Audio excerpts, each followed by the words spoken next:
Harikumar sir, നമസ്കാരം. നമസ്തേ. ബി.ജെ.പിയുടെ കരുത്തെന്ന് വിശേഷിപ്പിക്കുന്ന RSS അവര് പോലും ഇപ്പം മോദിയെ കൈവിട്ടിരിക്കുന്ന സാഹചര്യമാണ് രൂപപ്പെട്ടിരിക്കുന്നത്. മോഹൻ ഭാഗവതാണ്, സർസംഘചാലകാണ് ഞെട്ടിപ്പിക്കുന്ന ഒരു പ്രതികരണവുമായിട്ട് രംഗത്ത് വന്നിരിക്കുന്നത്. കേട്ടെഴുത്തല്ല, ചർച്ചയാണ് വേണ്ടത്. ആജ്ഞയല്ല വേണ്ടത്, സമവായം. കുട്ടികളുടെ ചോദ്യങ്ങൾക്ക് മറുപടി പറയണം. ഈ രീതിയിലാണ് മോഹൻ ഭാഗവത് പ്രതികരിച്ചിരിക്കുന്നത്. എന്താണ് ഇത് യഥാർത്ഥത്തിൽ സൂചിപ്പിക്കുന്നത്? മോദിയുടെ തലയ്ക്ക് മുകളിൽ CJP-യോ അല്ലെങ്കിൽ മറ്റ് പ്രതിപക്ഷ പാർട്ടികളോ ഒന്നും മാത്രമല്ല, ഇപ്പൊ RSS പോലും വലിയ പ്രഷർ ഉയർത്തുകയാണ് ചെയ്യുന്നത്. അപ്പോൾ അതിന്റെ ഒരു സാഹചര്യത്തിൽ ഇന്ന് ധർമ്മേന്ദ്ര പ്രധാന്റെ രാജി പ്രതീക്ഷിക്കാൻ പറ്റുമോ? നീറ്റ് ഉൾപ്പെടെയുള്ള ദേശീയ തലത്തിലുള്ള നിരവധി പരീക്ഷകളിലുള്ള കാര്യക്ഷമതയുടെ അഭാവവും അതുപോലെ തന്നെ ഈ പരീക്ഷകളുടെ സുതാര്യതയുടെ അഭാവത്തിന്റെയും പശ്ചാത്തലത്തിൽ ഇപ്പോൾ ഡൽഹിയിൽ നടക്കുന്ന കോക്രോച്ച് ജനതാ പാർട്ടിയുടെ സമരത്തെയും സ്പർശിച്ചുകൊണ്ട് RSSന്റെ സർസംഘചാലക് മോഹൻ ഭാഗവത് നടത്തിയ പ്രസ്താവന സത്യത്തിൽ മോദിക്ക് നേരെ വിരൽ ചൂണ്ടുന്നതാണ് എന്നുള്ള കാര്യത്തിൽ ഒരു സംശയവുമില്ല. ഞാൻ കൂടുതൽ വ്യാഖ്യാനങ്ങൾക്ക് മുതിരാതെ അദ്ദേഹത്തിന്റെ പ്രസ്താവന, ഹിന്ദിയിലുള്ള ആ പ്രസ്താവന ഞാൻ ഹിന്ദി മാധ്യമങ്ങളിൽ നിന്നും ഞാൻ കേട്ടത് ഞാൻ രേഖപ്പെടുത്തിയിട്ടുണ്ട്. ഞാൻ അത് നമ്മുടെ പ്രേക്ഷകർക്കായിട്ട് അറിവിലേക്കായിട്ട് ഞാനൊന്ന് വായിക്കാം. അപ്പോൾ അതിൽ നിന്ന് അത് പിന്നീട് നമ്മൾ തർജ്ജിമ ചെയ്യുകയും അതിനെ വിശകലനം ചെയ്യുകയും ചെയ്യുമ്പോൾ RSSന്റെ മാറുന്ന നിലപാട്, അതുപോലെ തന്നെ RSS വളരെ കൃത്യമായിട്ട് ഇപ്പോഴത്തെ NDA സർക്കാർ, പ്രധാനമന്ത്രി നരേന്ദ്രമോദിയുടെയും അമിത്ഷായുടെയും നേതൃത്വത്തിലുള്ള NDA സർക്കാരിന്റെ ശൈലി മാറ്റം RSS ആവശ്യപ്പെട്ട് കഴിഞ്ഞിരിക്കുന്നു എന്ന ഞെട്ടിപ്പിക്കുന്ന വാർത്ത നമ്മുടെ പ്രേക്ഷകരുടെ മുന്നിലേക്ക് നമുക്കിപ്പോൾ എത്തിക്കാം. അത് ഞാൻ മോഹൻ ഭാഗവതിന്റെ വാക്കുകൾ കോട്ട് ചെയ്യുകയാണ്. നയി പീഡി സവാൽ പൂछती है, विश्लेषण करती है, हर बात पर चर्चा मांगती है, आदेश नहीं संवाद चाहिए. नई पीढ़ियों से आदेश नहीं संवाद चाहिए. संवाद करने की जरूरत है. डिक्टेशन नहीं डिस्कशन चाहिए. No order concession. आज परिवार में बातचीत बंद हो गई है. इसके बातचीत के आधार पर उसको उसका जिज्ञासा को समाधान करना पड़ेगा എന്നുള്ള വാക്കാണ് അദ്ദേഹം ഉപയോഗിച്ചിരിക്കുന്നത്. जो हम उनको बताएंगे, जो अपना जीवन में उनको दिखाना चाहिए. പുരാനി ശൈലി ആബ് നയി ചലേഗി. വളരെ കൃത്യമായ വാക്കുകളാണ്. നമുക്ക് ഈ അവസാനം പറഞ്ഞതിൽ നിന്ന് തുടങ്ങാം. പുരാന ശൈലി ആബ് നയി ചലേഗി. ഇവിടെ പരമ്പരാഗതമായിട്ട് മോദി സർക്കാർ അധികാരത്തിൽ വന്നതിന് ശേഷം അവർ പിന്തുടരുന്ന ഒരു ശൈലിയുണ്ട്. മോട്ടാഭായിക്കെല്ലാം അറിയാം, മോട്ടാഭായി സബ് ജാൻതാ ഹെ, നിങ്ങൾ അങ്ങോട്ട് അനുസരിച്ചാൽ മതി. ഇതാണ് മൊത്തത്തിൽ BJP കേന്ദ്ര സർക്കാരിന്റെ ഒരു നയം. ആ നയത്തിനെതിരെ RSS തലവനായ മോഹൻ ഭാഗവത് ആഞ്ഞടിച്ചിരിക്കുന്നു. പുരാനി ശൈലി ആബ് നയി ചലേഗി, അത് ഇനി നടക്കത്തില്ല. എന്താണ് അദ്ദേഹം ഹിന്ദിയിൽ പറഞ്ഞിരിക്കുന്നത്? നയി പീഡി സവാൽ പൂछती है, വിശ്ലേഷൺ करती है, ഹർ ബാത് പർ ചർച്ച മാംഗതി है.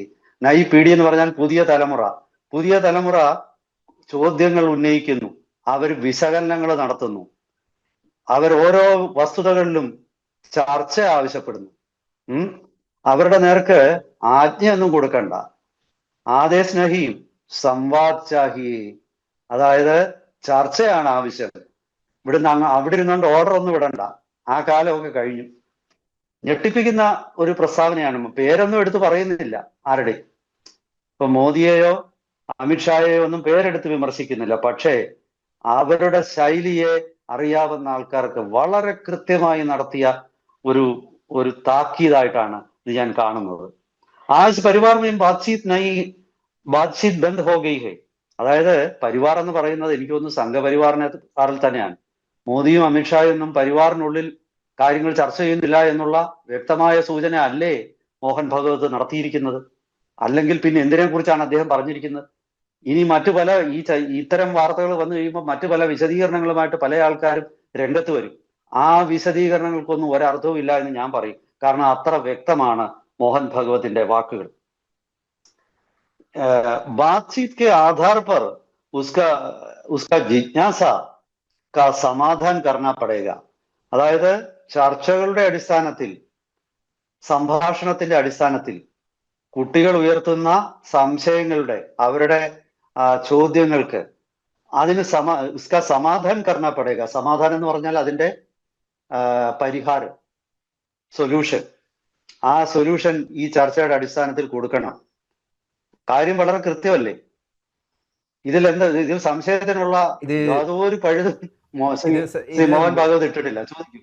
പരോക്ഷമായിട്ടുള്ള ഒരു പ്രതികരണമാണ്. മോദി എന്നുള്ള പേരൊന്നും സൂചിപ്പിച്ചിട്ടില്ലെങ്കിലും നമുക്കറിയാം 2024 ലോക്സഭയിലെ BJP താഴത്തു പോയതിന് പിന്നിലൊക്കെ RSSന്റെ നീക്കങ്ങളുണ്ടെന്ന് വിലയിരുത്തപ്പെട്ടിട്ടുണ്ട്. മോദി ദൈവമായിട്ട് ഉയരുന്നു. അതായത് RSS പോലും പിടിച്ചാൽ കിട്ടാത്ത അവസ്ഥയിലേക്ക് മോദി വളരുന്നതിന്റെ കാരണത്താൽ മോദിക്കെതിരെ നീക്കം നടക്കുന്നു എന്ന് തന്നെയാണല്ലോ ഇതിലൂടെയൊക്കെ വ്യക്തമാവുന്നത്. അതായത് ഒരു നേതാവും ഒരു വ്യക്തിയും സംഘത്തിന് മുകളിലല്ല എന്നുള്ള വളരെ കൃത്യമായ സൂചനയാണ് മോഹൻ ഭാഗവത് നൽകിയിരിക്കുന്നത്. വ്യക്തികൾ പ്രസ്ഥാനമുണ്ടെങ്കിൽ മാത്രമേ നിലനിൽക്കുന്നുള്ളൂ. ആരും ദൈവമല്ല. അതായത് ഞാൻ ആദ്യമേ പറഞ്ഞല്ലോ, ഈ ദൗർഭാഗ്യവശാല് ഇപ്പോൾ 1970-കളിൽ ബംഗ്ലാദേശ് യുദ്ധം ജയിച്ചതിന് ശേഷം ഇന്ദിരാഗാന്ധി ഏതവസ്ഥയിലേക്ക് വന്നു, എത്ര ശക്തയായി, അതേ രീതിയിലുള്ള ഒരു ശക്തിമാനായിട്ട് പ്രധാനമന്ത്രി നരേന്ദ്രമോദി മാറിയിരിക്കുമ്പോൾ അവിടെ യഥാർത്ഥത്തിൽ കോൺഗ്രസ് എന്ന സംഘടനയെ ഇന്ദിരാഗാന്ധിയുടെ ആ ഒരു ശൈലിയാണ് ഇല്ലാതാക്കിയത്. അങ്ങനെ ശൈലി ഇല്ലാതാക്കിയതാണ് ഭാവിയിൽ അവർക്ക് തന്നെ തിരിച്ചടിയായത്. അതായത് സംഘടന ഇല്ലാതെ നേതാവില്ല. നേതാവിനെ താങ്ങി നിർത്തുന്നത് സംഘടനയാണ്. ആ സംഘടന ഇല്ലാതായുമ്പോൾ, ആ സംഘടനയെ ഇല്ലാതാക്കിയ നേതാവിന് പിന്നീട് പശ്ചാത്താപം ഉണ്ടായിട്ട് കാര്യമില്ല. അപ്പോഴേക്ക് സംഘടന ഇല്ലാതായി. പ്രതിസന്ധി ഘട്ടത്തിൽ നേതൃത്വത്തെയും സർക്കാരിനെയും താങ്ങി നിർത്തേണ്ട സംഘടനയ്ക്ക് ആ സംഘടനയെ നേതൃത്വം തന്നെ നശിപ്പിച്ചാൽ എങ്ങനെയിരിക്കും? പല തട്ടുകളിലായിട്ടുള്ള നേതാക്കന്മാര്, അതിൽ ഏറ്റവും താഴെയുള്ള പ്രവർത്തകർ, യഥാർത്ഥത്തിൽ ഏറ്റവും താഴെയുള്ള പ്രവർത്തകരാണ് ഏതൊരു സംഘടനയിലെയും ശക്തി. അവരില്ലാതാകുന്നത് ആ സംഘടനയുടെ ദൗർബല്യമാണ്. ഞാൻ മനസ്സിലാക്കുന്നത് RSS ഇത് തിരിച്ചറിഞ്ഞിരിക്കുന്നു. മോഹൻ ഭാഗവതിനെ പോലെ RSSന്റെ സംപൂജ്യനായ ഒരാൾ ഇങ്ങനെ ഒരു അഭിപ്രായം പ്രകടിപ്പിക്കുമ്പോൾ വളരെ കൃത്യമായ സൂചനയാണ് അദ്ദേഹം കൊടുത്തിരിക്കുന്നത്. അതായത് ഞാൻ പറഞ്ഞല്ലോ, ഇവിടെ ഭക്തർ എന്ന് പറയുന്ന ഒരു വിഭാഗം മോദി അധികാരത്തിൽ വന്നതിന് സ്വയം അവർ പറയുന്ന ഭക്തെന്നാണ്. അത് തന്നെ എന്തൊരു നാണം കെട്ട പ്രയോഗമാണ്. ആരും ഭക്തി ഭഗവാനോട് മാത്രമേ പാടും, അല്ലാതെ മനുഷ്യരോട് ഭക്തിയുടെ കാര്യമില്ല. നേതാവിൻ്റെ അടുക്ക ഭക്തി ഒന്നും വേണ്ട. നേതാവിനെ ബഹുമാനിച്ചാൽ മതി. അത് അദ്ദേഹം നല്ലത് ചെയ്യുമ്പോൾ. അദ്ദേഹം തെറ്റ് ചെയ്താൽ അവിടെ തിരുത്തണം. നേതാവിന് മോദിയോ അമിത്ഷായോ അല്ല, ഈ ഭരണകൂടം ആണ് പ്രധാനം, ഭാരത സർക്കാരാണ് പ്രധാനം. അത് വളരെ കൃത്യമാണ്. മോഹൻ ഭാഗവതിന്റെ വാക്കുകൾ ഇനി സംശയിക്കാൻ ഒന്നുമില്ല. ഇത് ഹിന്ദി ചാനലുകളിലെല്ലാം ഇത് പ്രക്ഷേപണം ചെയ്തിട്ടുണ്ട്. മലയാള ചാനലുകളിൽ എനിക്ക് തോന്നുന്നു ഏഷ്യാനെറ്റ് മാത്രമാണ് കുറച്ചൊക്കെ പറഞ്ഞത്. പക്ഷെ ഇത്ര ശക്തമായിട്ട് അവർ പറഞ്ഞിട്ടില്ല. ഈ ഹിന്ദി ചാനൽ ഞാനിപ്പോ ഇപ്പൊ ഉദ്ധരിച്ചത് ABP ന്യൂസിൽ വന്നതാണ്. ABP ന്യൂസ്, ആജ് തക്ക് എല്ലാ ഹിന്ദി ചാനലുകളിലും വന്നിട്ടുണ്ട് ഇപ്പോൾ. അപ്പോ ഇത് വളരെ കൃത്യമായ ഒരു സൂചനയാണ്. ഞാനിപ്പോ പറയുന്നത് യഥാർത്ഥത്തിൽ ഈ സമരം ഇതിൽ നുഴഞ്ഞു കയറിയ കുറെ സാമൂഹ്യ വിരുദ്ധരൊക്കെ ഉണ്ട്. ഇപ്പൊ കേരളത്തിൽ നിന്ന് കുറെ പള്ളിയിലച്ചന്മാർ പോയി സമരത്തിൽ നിന്ന്. അവർക്ക് ഇതിനകത്തിൽ എന്താ ആവശ്യമാണ്? അവര് വേറെ കാര്യം, FCRIക്കെതിരെ അവരുടെ ആവശ്യം ഉന്നയിക്കാനായിട്ട് സമരത്തിൽ പോയി. FCRI വേറെ വിഷയമാണ്.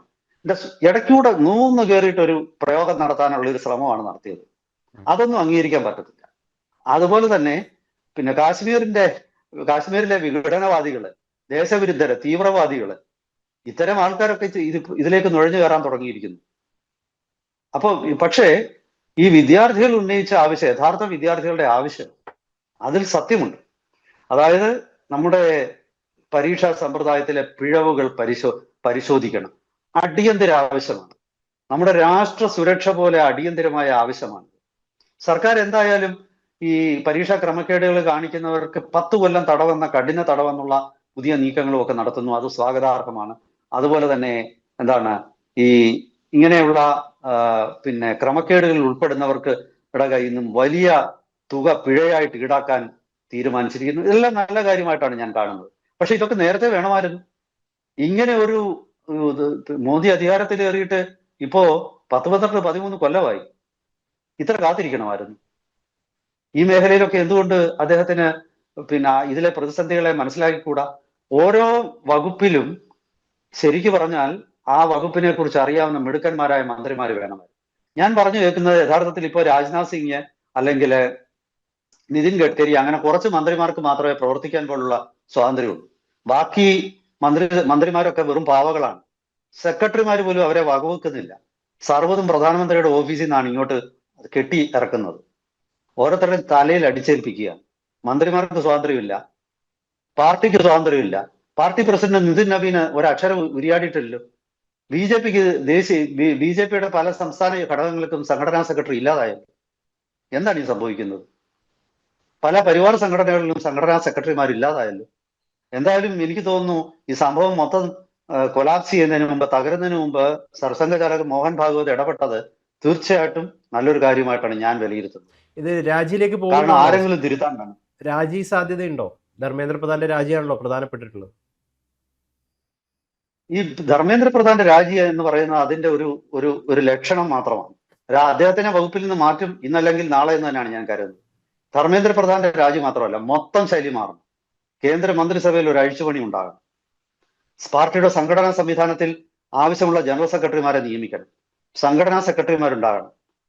ബി ജെ പിയുടെ പരിവാർ സംഘടനകൾ എന്ന് പറയുന്ന അല്ലെങ്കിൽ അനുബന്ധ സംഘടനകൾ എന്ന് പറയുന്ന BMS, ABVP, വിശ്വ ഹിന്ദു പരിഷത്ത് തുടങ്ങിയ സംഘടനകളൊക്കെ സജീവവും ശക്തവുമാകും.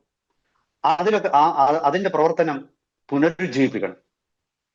അതെല്ലാം തന്നെ ഇദ്ദേഹം നരേന്ദ്രമോദി പ്രധാനമന്ത്രി ആയതിനു ശേഷം ജീവൻ നഷ്ടപ്പെട്ട് ശവം പോലെ കിടക്കുകയാണ്. അതിന്റെ അഭാവമാണ് ABVP. ഇപ്പൊ ഒന്ന് ആലോചിച്ച് നോക്കി, വിദ്യാർത്ഥികളുടെ പ്രശ്നം പരിഹരിക്കാൻ ഇറങ്ങേണ്ടത് ഞാൻ പറയുന്നത് ഇത് ABVP മാത്രമല്ല, SFIയും KSUവും NSUവും ഒക്കെ ഇവിടെ പോയി. യഥാർത്ഥത്തിൽ അവരല്ലായിരുന്നു ഈ സമരമായിട്ട് വരേണ്ടത്. പകരം എങ്ങുനിന്നും അമേരിക്കയിൽ നിന്ന് ഒരുത്തൻ കെട്ടിയിറങ്ങിയിരിക്കുന്നു, അഭിജിത് ദീപ്കെ. നാണമില്ലല്ലോ. ഇവിടുത്തെ വിദ്യാർത്ഥി സംഘടനകളൊക്കെ പിരിച്ചുവിടേണ്ടതല്ലേ? എന്തു തോന്നുന്നു ഗൗതമിന്? ഈ വിദ്യാർത്ഥി സംഘടനകളെ ഇപ്പം ദേശീയ തലത്തിലുള്ള MA ബേബിയൊക്കെ പോലുള്ള വലിയ വാചകം അടിക്കുന്ന കുറെ പേരുണ്ട്.